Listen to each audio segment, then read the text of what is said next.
What's up, YouTube? So today we're trying to make some more progress on the car.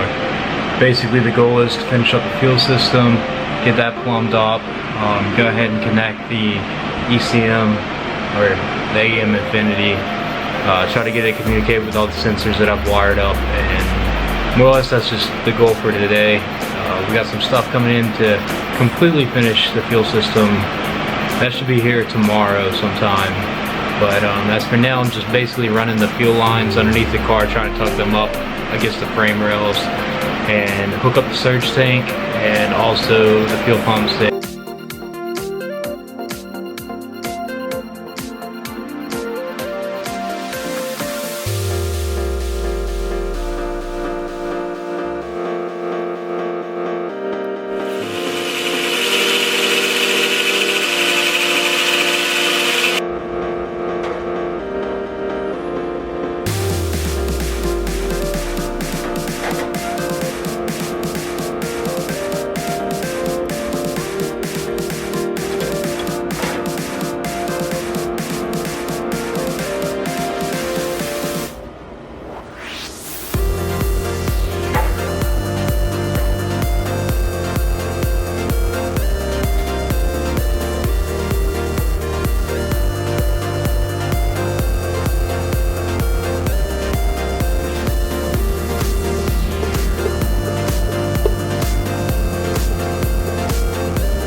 Also, the other thing that we have to do is this fuse that's going to get pulled out, disassembled down to just the relays, pass through the firewall, through this little hole right there.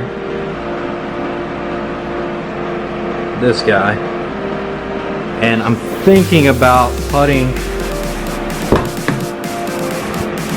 it in here inside of this. Right now I'm just trying to get it so I can drive the thing. I've been waiting so long to drive this car.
2.